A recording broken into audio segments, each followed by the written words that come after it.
Nice, Cannes, Monaco at Monte Carlo. Lahat ng mga pangalang ito ng mga lungsod sa French Riviera ay tila nagdadala ng kayamanan, glamour at mga kamangha-manghang tanawin. Sa isang salita, pangarap. At pumunta ako sa France upang makita ang mga maswerteng tao na natupad ang pangarap na ito. Una sa lahat, alamin natin kung magkano ang kinikita ng mga tao dito at kung paano sila nakakakuha ng libreng tirahan, mga produkto at kahit na makasakay sa mga tren. At umabot ito sa 4-5. Sinasakyan nila. Tren dito papuntang Paris. Wala akong ninakaw. Alamin kung ang Russian-speaking komunidad sa Cannes at kung delikado bang maglakad sa Nice gabi. Mayroon tayong janitor na nagtatrabaho sa apartment hotel. Lahat sila ay nagsasalita ng wikang Ruso. Gano Russia ng Miami.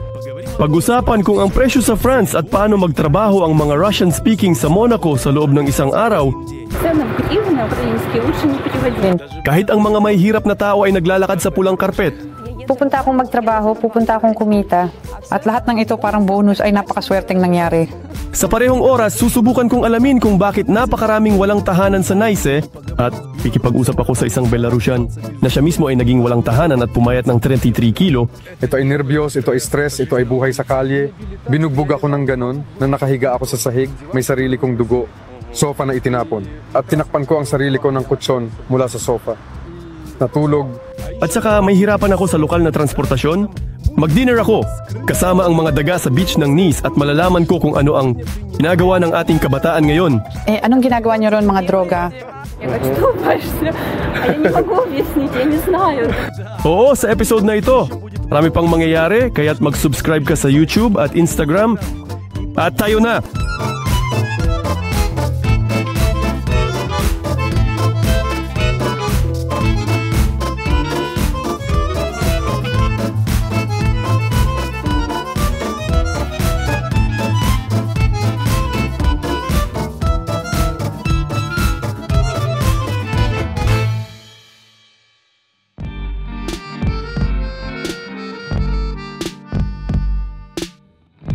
Akala mo ba basta na lang akong nagising ngayon ng alas 7 at ayan papunta na ako sa tren?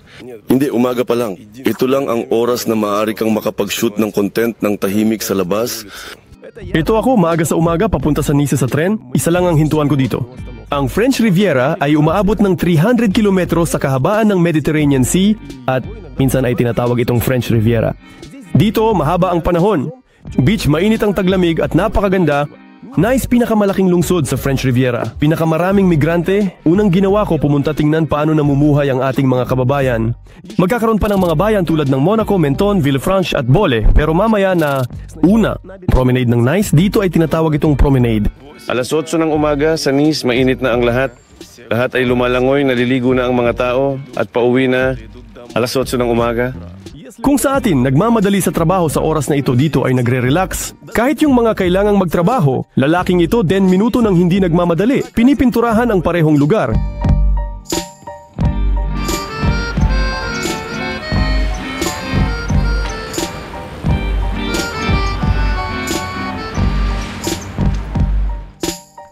Sa umaga, puno ng tao ang mga cafe sa residential area, kung saan ako dumating para makipag-usap sa isang babae mula sa Ukraine. Dito makikita umiinom ng kanilang umagang kape ang mga simpleng manggagawa, nagsasaya bago ang mahirap na araw. Itong lalaking ito ay talagang hindi nawawalan ng pag-asa na manalo sa loto at hindi na kailangang magtrabaho pa. Ito si Nastya. Sa kabuuan, nagugustuhan niya ang lugar tinitirhan, pero naaalala niya ang Kharkiv na mas malinis. Pero sa mga gabi nag-aabang ang mga bandido? Dito, hindi ganong maganda ang mga ganitong mga kainan. Si Nastya ay isang chemist at nakatira sa isang uri ng dormitoryo. Tama, lagang iba ito sa aming mga sira-sirang lugar. Pangkalahatan. Sa Nastya, hindi lang estudyante, kundi guro, graduate student at pamilya. Ito ay tinatawag na welcome center. Ito ay dinisenyo para sa mga estudyante, para sa mga graduate student, para sa mga bagong empleyado ng universidad. Ibinibigay ito sa loob ng isang buwan para sa mga bagong dating na estudyanteng banyaga, mga hindi taga rito. Banyaga, sa totoo lang, hindi ito libre. Pero pinalad kami ang unang buwan, nakatira kami dito ng libre. Ngayon, parang hindi na ako estudyante, engineer na ako. Pero Kumuha pa ako ng apartment dito sa mga presyo para sa estudyante. Napaka kumikita. Ngayon, si Nastya ay nagbabayad ng 400 euro para sa studio dahil sa lapit sa sentro. Pakamura nito. Sa loob, may maliit na kusina at ventilador para somehow labanan ng init. Pero malapit na siyang paalisin dito at nakakita na siya ng apartment na nagkakahalaga ng 650. Oo, nakatira ako dito mag-isa. Kung ano ang kaya ko, apartment, studio, kitchenette, tama na sa akin. Mesa, kama, sa pangkalahatan, nandito ang lahat ng mga bagay na talagang kailangan. Ako mismo ang bumili nitong fan. Marami akong mga bulaklak dito pero walang nakaligtas sa oven na ito. Sobrang init. Nakaligtas din ako. Well, isang tao, ito ay isang bagay ng oras. Sa mga katapusan ng linggo, palagi akong nagsisikap sa umaga sa unang bahagi ng araw. Kailangan kong pumunta sa beach kasi ang araw ay sumisikat sa bintana. Kapag lumampas na sa zenith, mas madali na. Dito sa NACE, nagtatrabaho ang mga dating kasamahan ko. At nang lumabas ang bakante dito, may nag-message sa akin, nag-alok sila, nag-send ako ng resume at nakapasa ako sa interview. At ngayon, nagtatrabaho ako bilang chemist dito sa institute. Ibig sabihin, hindi ako tumakas mula sa digmaan, dumating dito at saka naghanap ng trabaho. Alam ko kung saan ako pupunta, bakit ako pupunta, at kung ano ang gagawin ko dito. Kung hindi dahil sa digmaan, hindi sana ako umalis. Kasi eksaktong nangyari ito sa araw na nalaman kong winasak ang aming bahay, na wala na kaming natira sa mga magulang ko. Ibig mong sabihin doon, Bas? Oo, si Nastya ay tumakas mula sa digmaan ng 2 beses at ngayon sinasabi niya ang tungkol sa kanyang bahay sa Lugansk region kung saan siya umalis noong 2014. Nagpa siya akong lumipat sa France isang araw. Naiintindihan ko na napunta ako sa pinakamagandang lugar dito sa Nice nang ako'y nagising. Hindi ko nga alam kung saan ako pupunta. Nang lumipad ako papunta dito, nagulat ako sa tanawin ng dagat at bundok. Isip ko, napakagandang lugar ito. May layunin akong magtrabaho, pupunta akong magtrabaho at kumita. At lahat ng ito parang bonus na lang, sobrang swerte na nangyari. Kano ang sweldo mo ngayon? 1,750 euro. 400 ang napupunta sa renta at siguro 1,350 ay maganda na rin ang naiipon mo. Nag-iipon ako at tinatry kong tumulong sa pamilya. Wala na akong babalikan, pero gusto ko sanang makabalik. Kasi sa Kyiv, syempre sa ideal. Ang Kharkiv ay talagang pinakamagandang lungsod nga sa mundo. Maganda siya, moderno siya, malinis siya, hindi katulad ng Nice. Sinabi niya, hindi madaling magtrabaho sa Nice, lahat sa paligid mo ay bakasyon. Mayroon akong pakiramdam, kami ang nagtatrabaho sa institusyon habang ang buong lungsod ay sobrang tahimik. Sa Kharkiv, sa umaga sa rush hour, lahat ay chill lang. Sobrang kalmado at tumakbo ka. Parang lahat ay nakatayo habang ikaw ay nagmamadali. Si Nastya bilang isang refugee, benepisyo siya. Halimbawa, 50% diskwento sa transport. Sa iba pang bagay, hindi siya masyadong gumagastos, kahit na hindi siya nagtitipid. Ang mga produkto, may minus na 50 euro sa isang linggo. Hindi ko masasabing sobrang nagtitipid ako. Sinisikap kong pumili ng mga bagay na medyo kapaki-pakinabang kahit na ngayon ay may lata ako ng Nutella. Hindi ko masasabing sobrang nagbibilang ako o nagkakalkula. Mas mabuting huwag i-convert ang mga presyo sa grivna ng Ukraine. May malaking bundok sa mismong gitna ng Nice at may parke dito. Napakagandang lugar para sa unang pagkakataon na makita ang lungsod. Maaari kang sumakay sa elevator na ang baras nito ay inukit mismo sa bato. Ngunit ang pila ay masyadong mahaba. Talagang hindi ko masasabing gusto kong umakyat sa mga hagdang bato, pero mula sa tore na ito, makikita ang pinakakilala at magandang tanawin ng Nice. Kailangan natin kumuha ng litrato dito. Mula sa larawan, makikita mo kung paano ang itsura ng Nice mula sa puntong ito noong 1979. Nagbago. Pero hindi naman sa prinsipyo. Hindi ko maintindihan, ospital na may mga sugatang tao. Siyempre, hindi ko ito nakikita dito. At ang mga bukirin ay medyo na-develop. Malapit sa daungan ay may yate at cruise ship, may turista, at isang placard tungkol sa makasaysayang pamana ng Nice. Naroon ang simbahan ng mga Ruso.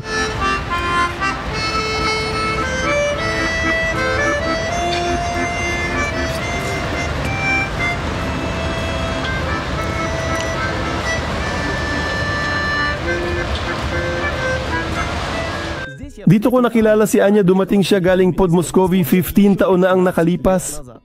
Paano ka nag-aangkop dito?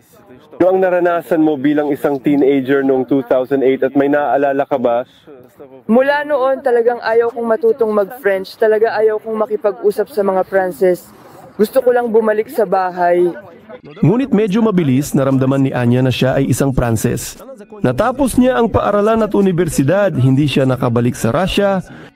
Hindi naman sa nasanay na ako pero natagpuan ko ang ganitong mga pagkakataon sa Pransya. Yung kultura ng pag-enjoy sa bawat sandali. Wala ito sa Russia. Para sa akin, Kailan pagkakataon? 2008 hindi na lumipad. Yun lang. Yun lang. Bakit ganun? Well, ganun talaga. Gusto mo bang lumipad papuntang Moldova? Wala akong balak. Pumunta sa Russia. Well, doon ako talagang nakatuon sa Moldova. Kaya mas Francis ka ba o Ruso nga? Mas matagal akong nanirahan sa Pransya kaysa sa Russia. At ano ang ibig sabihin ng Russia para sa iyo ngayon? Well, nandyan pa rin ang pagkabata. Patira ako sa Germany. At nang bumalik ako, parang alam mo isang malalim na hininga. Sige, pinako. Class, tungkol sa pagkain, syempre tungkol sa atmosfera. Kasi naglalakad ka, ngumingiti sa'yo ang mga tao, walang dahilan. Dahil sa kanyang edukasyong pang-ekonomiya mula sa Pransya, siyang nagtrabaho dito. Nagtatrabaho ako dito mismo sa daungan. Nagpapadala ako pondo mula sa Yagidi at ang kanilang mga buwis sa Pransya. Ang mga kliyente ng kumpanya ay Amerikanong may-ari ng yate. Pinipili ng mayayaman ang Monaco. At saka ang pagpark ng yate sa Nice ay may bayad na 2 euro kada oras. Sobrang hal. Karamihan sa mga Amerikano ang nandito sa anumang paraan. May iba't ibang kumpanya pero dito sa amin mga Amerikano talaga. Sa Monaco mas madalas Russo driver habang dito sa amin mga Amerikano. Well, magkano ang binabayaran nila? Marami. Halimbawa, May ideya ka, yate katamtamang laki nagkakahalaga ng 10,000 euro isang araw. para panahon, Maaari silang magbayad. Isang araw? Oo! Kaya nilang gumastos ng napakaraming pera. Kahit na isipin mo, umaabot ang halaga sa isang linggo. Halimbawa, 130,000 euro. ngayon dapat may trabaho si Anya pero binigyan siya ng kumpanya ng hindi nakatakdang araw ng pahinga. Sabi niya, Pransya pinakakomportabling bansa sa trabaho. Merong ganitong istatistika nga na ang mga Pranses ay nagtatrabaho. Mas kaunti pero mas produktibo ang kanilang oras. Talya ka, makikita mo ang mga katulad na elemento sa arkitektura dahil ang buong French Riviera ay matagal nang naging Italian. Maaari kang magulat pero bihira na sa mga Europeo ang makipaglaban sa kanilang mga dating teritoryo. Ang lumang bayan hindi ang pinakamalinis na lugar sa Nice pero dito mayroong murang at magandang palengke ng isda. Kaya naman laging busog ang mga pusa dito at ang mga kalapati ay tamad pinagmamasdan. Ang mga kapehan ay puno bago tanghalian. Narito ang pulang krus tumulong sa mga refugee at ito ang panaderya Relinska. Napansin ko ang pangalan. Napapansin din ang mga damit na nakasampay sa lahat ng dako. Pinatutuyo ito sa labas kasi basa na ang loob ng bahay at sobrang init pa. Kasi dito ay may pagbabawal sa mga air conditioner. Ano ang bahagi ng control at ano ang problema? Bawal mag-install ng mga air conditioner ayon sa batas para hindi masira, hindi magbutas ng mga butas sa dart. Isang option ang maglagay ng portable air conditioner. Ganito itsura nito sa loob.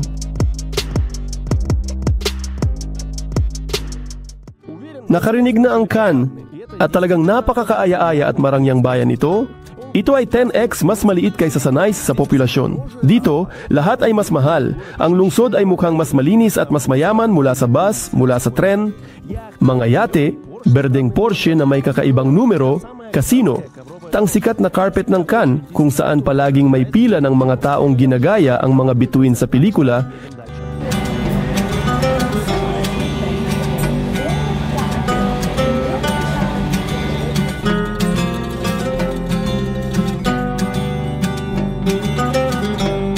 Ito ang skirts ng Cannes. Si Veronica nanirahan sa New York, nagtatrabaho siya dito sa real estate. Tumutulong siya sa mga kliyente na mamuhunan alaga ng mga paupahan. Siya ay nanirahan sa isang complex kung saan maraming kababayan. May parking rules kami at 95% pinakakagiliw-giliw na bagay.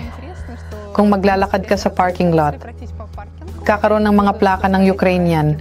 Ang mga kliyente natin ay mga napakabuting kliyente. Ukraine, may ilang mga kliyente, Moldova.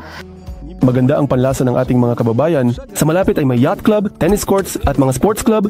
Para sa mga mayayaman, merong golf course kung saan ang membership ay nagkakahalaga ng 15,000 euro bawat taon. At ang mga tao natin ay mas simple, gumagamit ng mga life hacks at nag-e-enjoy halos libre. Pumapasok ka lang sa casino, kumuha ka ng isang chip, isang dolyar lang, at yun na. Ibig sabihin, gamit ang chip na ito, makakapunta ka na sa beach. At doon, nagbibigay sila ng mga libreng inumin, lahat. Ibig sabihin, sa aspetong ito, napakabuti doon sa kanila. At mapayong nila ay libre. Kapag galing ka sa Nice papunta dito, parang ibang bansa na. Kahapon, dumating ako mula sa Monte Carlo at may mga kanseladong tren. At habang papasok ako dito, sabi ko salamat. Ang ganitong studio ay nagkakahalaga ng 150,000 euro. Para sa atin, ibinibigay ang 1,100. Sa pagbili ng ganitong apartment, halimbawa, tingnan nyo, ang studio na ito ay nagkakahalaga ng 150,000. Ang transaksyon ay pinangangasiwaan ng notaryo, maliban sa serbisyo. Kailangan bayaran ng notaryo ng buwis para sa mga serbisyo ng ahensya, mga 9-10%. Ano ang kaibahan ng complex na ito dito? Kapag sumasakay ka sa elevator, napakakaaya-ayang mga mukha ng international. Karamihan ay mga Russian at Ukrainian. Partikular dito sa gusaling ito. At mayroon pa kaming isang tagalinis na nagtatrabaho sa apart hotel.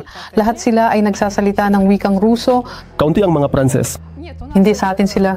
Kahit ang buong management namin sa ibaba, mga manager na nag-aasikaso sa hotel, ay mga nagsasalita ng Ruso. Hindi mahalaga kung anong bansa o mula sa Italia, wala tayong mga Pranses dito. Sa pangkalahatan, napakabuti ng lugar, maaari kong sabihin na para sa akin, parang, isang uri ng Russian Miami. Sa ganitong paraan, hindi lahat masaya manirahan dito.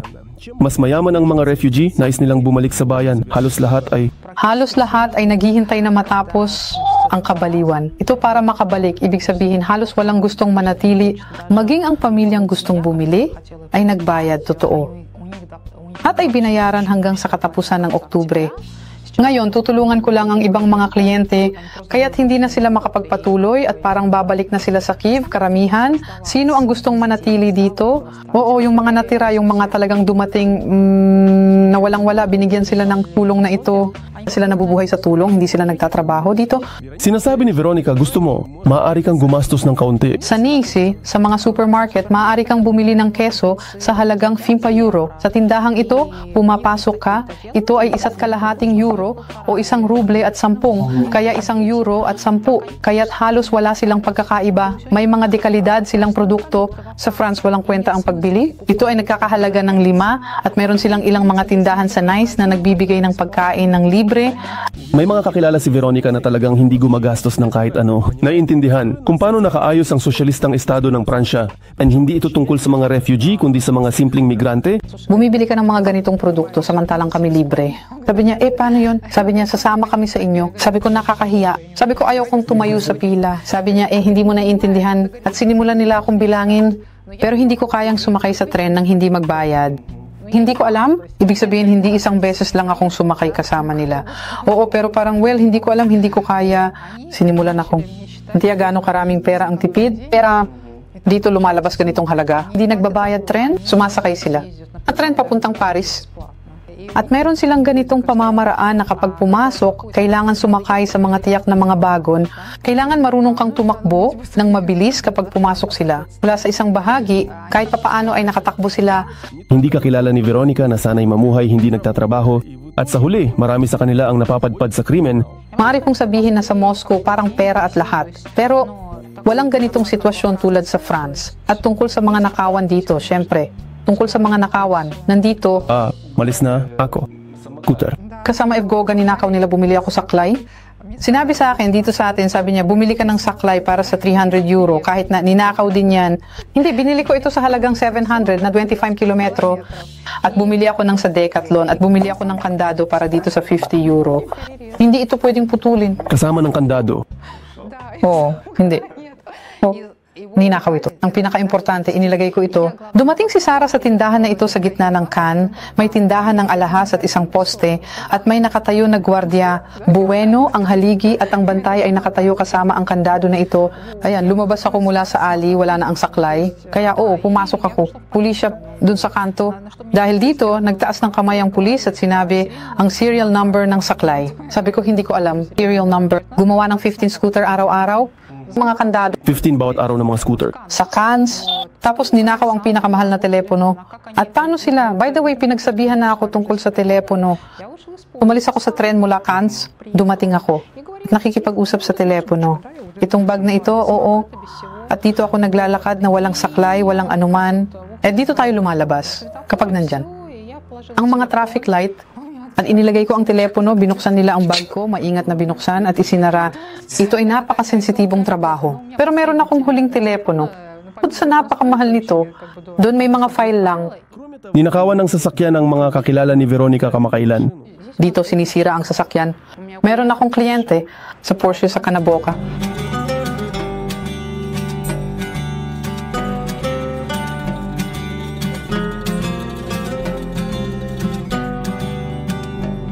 Hindi lahat ng nakakatuwang sandali sa biyahe ay nasa video.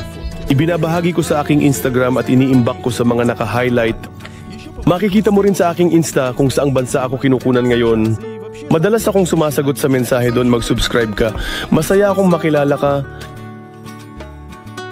Mula Cannes, dumiretso ako sa Monaco. Para bang ito ay isang hiwalay na bansa na may sarili nitong mga batas at prinsipe. Pero wala talagang hangganan dito. Ang prinsipe, gaya ng alam mo, ay maliit pero napakayaman na makikita sa mga babae na nakasuot ng mga evening gown na diretso mula sa tren ay pumapasok sa red carpet. Kahit na ang mga mahihirap na tao, pero sa Monaco inisip ko na mahirap ako. Naglalakad sa red carpet. Mukhang halos lahat ng teritoryo ng Monaco ay mga mahirap maabot na mga bato. Pero sobrang mahal ng lupa dito. Ano ang binayo? Bawat piraso nito, narito. May ilang palapag pababa, agad sa paglabas mula sa metro. Pataas itinayo rin ito sa napakaraming palapag. Nandun ang mataas na gusali. Ibig sabihin sinulit nila ang bawat sentimetro kahit na ang matarik na dalisdis. Sa loob lang ng 5 minuto, nakarating ako sa Monte Carlo sa paglalakad. Ito ay parang isang bahagi ng Monaco. 10 lang sila dito. Ang pangunahing libreng libangan sa Monaco para sa mga mahihirap, ito ay pumunta sa Monte Carlo Casino at magpakuha ng litrato. Kung swertehin ka, maaari ka ring magpakuha ng litrato dito sa tabi ng napakamahal na sasakyan tulad ng Lamborghini o Ferrari. Mas marami sila dito kaysa sa mga karaniwang sasakyan. Marami. May mga plaka mula sa Ukraine habang ang mga sasakyan mula sa Russia ay tinanggalan ng watawat. Medyo parang sa probinsya naglalakad ako. Medyo hindi komportable. Sa harap ng mga mayayamang tao. Parang ganito ang nangyari, naglakad ako sa tabi ng daan at sa huli talagang naligaw ako. Halos umalis na papuntang ibang bansa. Sa pag-navigate sa Monte Carlo, may isang partikular na katangian. Maaari bang pumunta sa isang punto sa mapa, tulad ng ginawa ko ngayon, pero makatagpo ng ilang antas na mas mataas. At ngayon, kailangan kong magdesisyon kung paano makababa doon. Sino ang basta-basta sa Monaco? Sa mga restaurant, walang pahinga. Ang mga presyo sa menu ay mahusay na nag-filter ng mga mahihirap. Kung 2 linggo na ang nakalipas na nigarilyo ako ng shisha sa Georgia, sa Batumi, sa halagang 25 euro, at parang nadaya ako. Dito shisha sa halagang 110 euro. Mukhang ayos lang. Monaco, narito sa katunayan ang parehong shisha sa gitna ng Nice pero sa halagang 40 euro. Sige, para mainggit ang mga shisha master natin, gaano karaming pera ang maaaring kitain dito? Ang lahat ay nakasalalay kung kanino. Nakasalalay sa establishmento kung saan ka nagtatrabaho. Nagtatrabaho ako sa 80. Sa 2 establishmento, nagtatrabaho ako sa 3. Nagtatrabaho ka sa 3 establishmento? Isa sa mga ito ay ang kilalang-kilala na Buddha Bar. Doon, magkano ang iniwan nila? Gaano kalaki ang tip na ito? Nagustuhan si Kolyan, nag-iwan ng 100 euro bilang tip. Shisha ay nagkakahalaga ng 120, 110, 130. Dumating Andre sa Côte d'Azur magtrabaho bilang DJ. Sa mga pahinga sa pagitan ng mga kaganapan, nagtatrabaho siya sa mga restaurant at bar. Monaco. Nakahanap siya ng trabaho sa loob lang ng isang araw. Para makakuha ng tirahan, kailangan ng kontrata sa trabaho at kailangan ng bank account. At binuksan ko ang lahat ng mga website na kailangan para sa paghahanap ng trabaho sa Niza at sa Côte d'Azur at iba pa. At nakakita ako ng anunsyo na kailangan ng tao sa Tekarlov, Monaco para sa shisha. Nakipagkita ako sa manager, tinalakay namin ang lahat at gumawa ng kontrata. Sa Monaco, nakaparada ang mga cool at vintage na kotse sa tabi ng isa't isa. Narito may dumadaan na Bugatti. Mahirap sabihin, pero ang mga katulad na modelo ay nagkakahalaga ng ilang milyong dolyar. Ito ang budget ng isang karaniwang bayan sa aming lugar.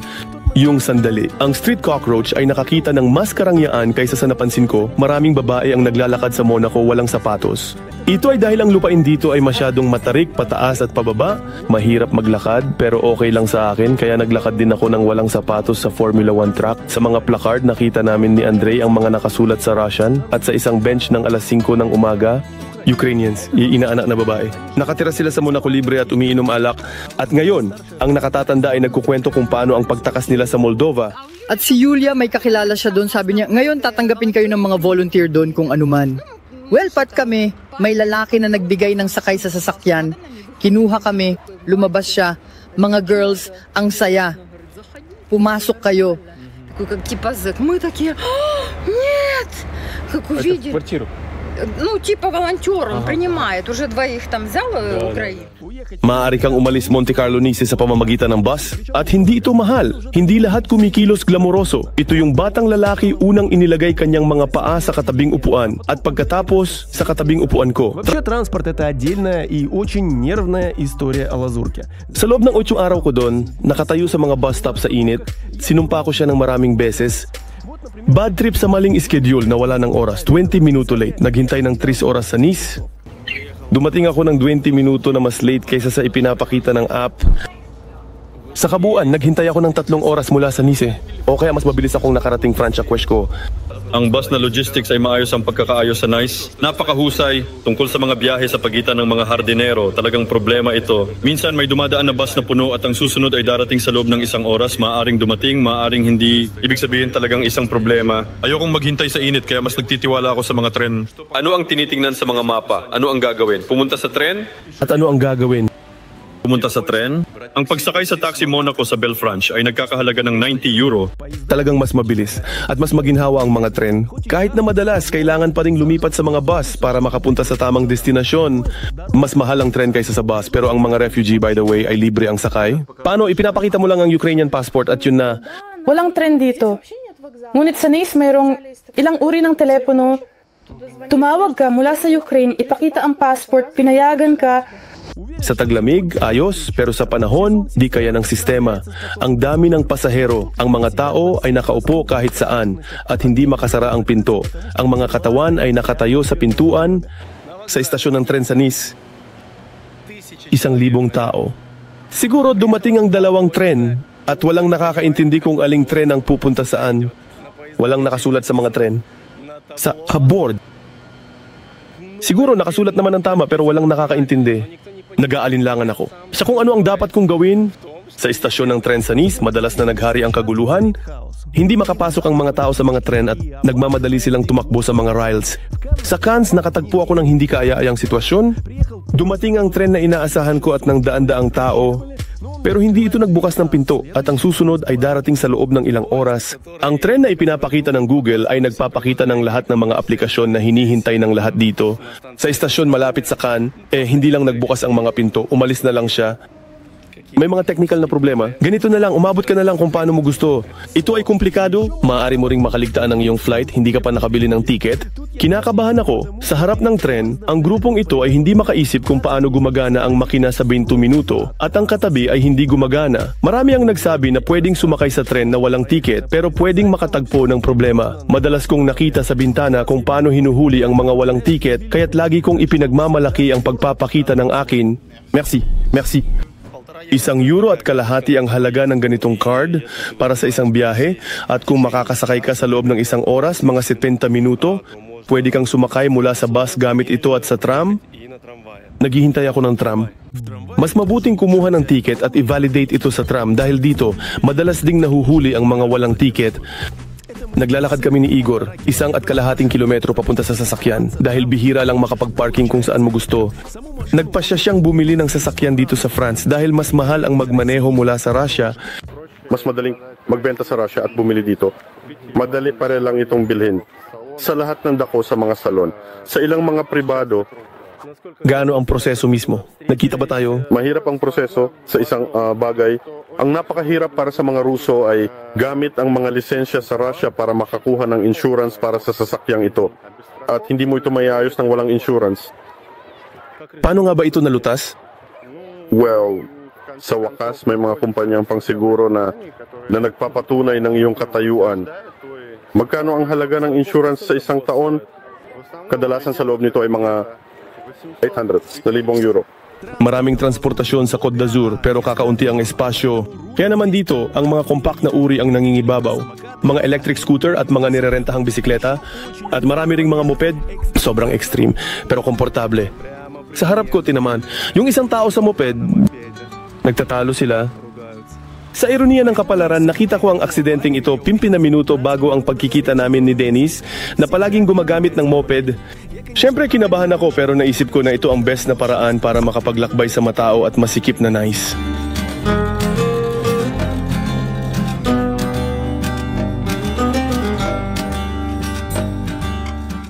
Pakinggan mo, medyo nakakatakot pero sa tingin ko ito ang pinakamahusay na transportasyon para sa nice. Ito ay 100%. Para makapunta sa sentro at bumalik sa ganitong paraan, tulad ng ginawa mo ngayon, 10 minuto papunta, 10 minuto pabalik, ito ay talagang imposibleng mangyari. Mag-aabot ako ng 1 oras at kalahati para makarating. Dahil sa mga aksidente, labis na sugat ang mga tuhod ni Denise. Pero nananatili pa rin siyang tagahanga ng mga motorsiklo. Sugatan ng mga tuhod, nahulog ka ba? Mula sa moped? Oo, meron akong 12 aksidente. Mayroon akong ilang mga motorsiklo at noong kabataan ko. Madalas akong nahuhulog. Pero ngayon iba na. Galing ka sa Latvia, doon nagkaroon ng aksidente si Choi. Seryoso? Sa Latvia? Hindi ko alam, lampas Jurmala. Astig. Nasa Jurmala ako. Ako din. Mamahalin kita? Titingnan ko. Na lang sa huli. Sa kabila ng pagmamahal sa mga moped at nagtatrabaho si Denise sa isang kumpanya ng pag-upa ng kotse sa Nice Airport. Sa panahon ng tag-init, hindi ko maarkila ang maliit na sasakyan sa Côte d'Azur. Sabi ni Denise, bumababa ang presyo ng 3 beses tuwing taglamig. Pero sa tag-init, mahirap makahanap ng sasakyan kahit sa mga katapusan ng linggo. Sa labas ng season, maaaring umabot ng 250-300 euro. Mas mababa pa nga. Ngayon, maaari na itong umabot ng 500-600. Sa katapusan ng linggo. At kahit 1,500. Ako, kamakailan nagpaupa ako ng sasakyan sa loob ng 3 araw. Walang anuman, kundi ang sobrang 1,500 euro. Siyempre, napakataas ng mga presyo ngayong taon. Anong saklaw ng sahod ang nakuha mo sa Nice simula hanggang sa dulo? Ganito, sabihin na natin, palaging may simula sa lahat. Nagsimula ako sa mababang antas, sabihin na natin. At umabot ako sa 4-5. Sa anong pinakamayamang buwan? 4-5. At ito ay walang lahat ng buwis. Walang buwis, lahat ay tama. Ibig sabihin nito. At magkano ang ginagastos mo para sa buhay sa isang buwan? May anak ka na, tumaas ang mga gastos. Sa totoo lang, hindi ko na ito binilang pero mahal talaga ang buhay sa kabuuan. Mahal talaga sa Europa at sa Nice, mas mahal pa kahit ang insurance. Para sa sasakyan ay mas mahal sa Nice kaysa sa ibang rehiyon ng Pransya, sa tingin ko. Para normal na mabuhay sa simpleng paraan. Standard, mga 2,000 bawat tao. Wow, 2,000. Upang magsagawa ng biyahe ng hindi bababa sa 2 beses sa isang taon sa ilang mga bakante, maglakad-lakad ng leisurely sa mga restaurant at bayaran ang lahat ng mga kinakailangang bayarin at higit pa kung kinakailangan. Pero posible rin na nakita ko ang mga tao na namuhay sa napakaliit na pera. Hindi ko alam kung paano, hindi ko ito alam gawin. Si Dennis at ang kanyang asawa ay galing sa Moldova kung saan sila ay bumabalik napakabihirang as ang mga magulang nila ay nakatira ngayon sa Greece. Nakatira ako sa Moldova hanggang 2006. Humigit ko mo lang. Pagkatapos, ay umalis kami patungong Athens sa Greece. Doon ako nakatira ng 8 taon, mga 8 taon sa Athens. Nang tumama ang krisis sa Greece. Ibig sabihin ay may krisis na ng ilang taon. Naintindihan ko na bakit ako maghihintay at magtitiis. Bakit pupunta? Hindi ito problema ko. Hindi ko namang kasalanan. Wala akong ninakaw. Dumating sa France.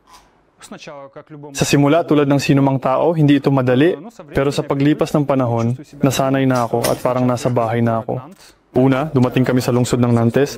Matatagpuan patungo sa karagatan, parang mga estudyante. Nakatira kami doon ng mga 4 na taon. Gusto naming talagang baguhin ang buhay. Nagpalit na. Ba tayo ng 1 beses? Maraming beses na naming pinalitan ang buhay. Maraming bansa ang pinalitan namin at syempre dito kami tumigil. Pero bakit kami dumating dito? Dumating kami sa Nice para sa isang weekend. At agad kong naisip na dito na ako maninirahan. Ibig sabihin dagat, panahon, init. Tama ito para sa akin. Agad kong naintindihan. Dagdag pa? Oo, syempre. Kasi sa Nante, umuulan, tag-ulan. Doon at mahirap. Здесь жизнь малина.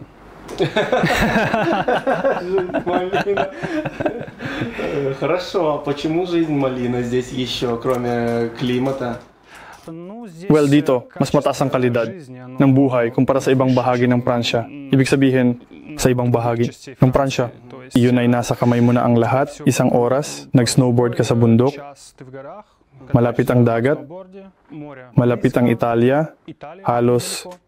Talaga si Dennis ay isang international na tao. Pinanganak sa Latvia, tulad ng asawa ay may mamamayan ng Moldova at Romania at sa nakaraang 2 taon, ang tao ay nanirahan sa iba't ibang bansa. Ito'y nagdudulot ng mga nakakatawang sitwasyon. Hinarang ng pulisya dahil sa labis na bilis din sa motorsiklo at kinuha nila ang mga dokumento ko. Tiningnan, sabi, Ginoo, sinasabi nila, na ipinanganak ka sa Latvia. Sabi ko, tama lahat, meron kang pasaporte ng Moldova. Sabi ko, tama lahat, meron kayong lisensya mula sa Greece. Sabi ko, oo. At nagsimula silang tumawa. Ibig sabihin, sa totoo lang, sa tingin ko, mabilis lang ang lahat ngayon. Palalayain na ako. Nagbayad ako ng €90. Ang pagtawa nila ay hindi nangangahulugang nakaiwas ka sa multa. Oo. Gumawa kami ng mga Romanian na pasaporte. Maari naming gawin ng parehong Griego, ngunit sa oras, mas madali, mas mabilis na gumawa ng Romanian na pasaporte.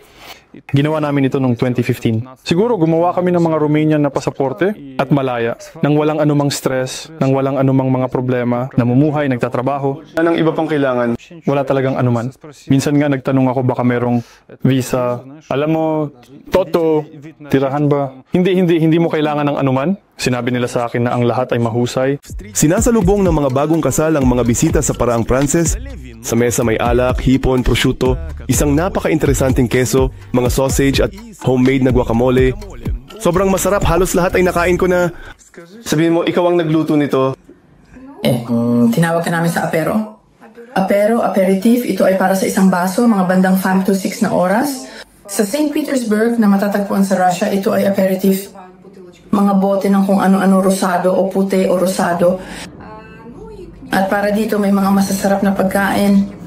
Kamakailan nanganak si Oksana kay Dennis pero nakatayo sa pila para sa daycare. Ang mga pila dito ay ganito, na ang mga magulang ay nagre-rehistro ng mga hindi pa isinisilang. Kwentuhan mo ako tungkol sa bata. Ibig sabihin, narinig ko, kumakanta ka sa kanya sa Pranses. Mag-aaral ba siya? Sa paraang Pranses? Sa daycare at sa paaralan? Oo. Sa tingin ko, oo. Pero sa bahay, ang pangunahing wika namin ay magiging Russian pa rin, siguro Romanian at Greek. Ayaw din naming masyadong pasanin siya. Hindi pa nakapasok sa daycare ang bata, pero meron na siyang citizenship ng 2 bansa. Kapag lumaki siya, maaari rin siyang makakuha ng French passport. At ang bata ay dapat manirahan dito hanggang 16 o maaari siyang umalis, 1 oras at pagkatapos ay bumalik para sa passport. Oo, dapat siyang manirahan dito, dapat siyang mag-aral sa paaralan dito. Sa pampublikong maternity hospital libre, ang panganganak si Oksana nanganak sa pribadong klinika. Ang panganganak dito ay nagkakahalaga ng mga €5,000. Kahit na ang insurance sa trabaho ay sumaklaw sa buong halagang iyon, nakuha ito ng libre. At sa parehong klinika nanganak din si Angelina Jolie. Pareho lang kami ng pediatrician. Sa kanya, sa parehong klinika na malapit sa amin na... Ano ang ginagawa ng pediatrician na sa'yo, kanya naobserbahan o... Naobserbahan ko, 12 araw gaano siya katagal dito. Talaga... Sa baybay ng kamay, sa kinete, tiningnan niya siya. Nang walang mga venets sa loob ng 12 araw. At sa amin, ito ang mga permanenteng pediatrician na mga lokal sa Mukhovo. Talakay kayo tungkol kay Angelina Jolie siya. Oo, meron siyang ganun. Hindi ko kaya. Larawan, kung saan siya ay pumirma. Si Brad Pitt ay talagang napaka-cool din. Sinabi niya kung paano pumasok siya. Hello! Nakaupo siya. Naglalaro sa PlayStation. Kumakain ng pizza. Sobrang simpleng tao na may simpleng pamumuhay. Oo, wala lang talaga. Siyempre meron silang mga bodyguard doon. Nangyari yun, pero ito ay higit pa. Para hindi magkaroon ng mga pagkuha. Bumalik sa sentro ng Nice, dinala ako ni Dennis ng mabilis din. Nagmamanipula sa pagitan ng mga sasakyang dahan-dahang gumagalaw. At minsan ay nagbanggaan pa.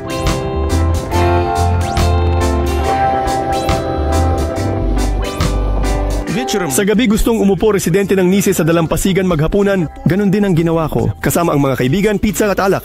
Isang kakaibang romansa habang ang pizza ay ninanakaw ng sigal at ang mga daga ay papalapit. Maya-maya, may batang lalaki na dumating, hinahabol ang mga daga.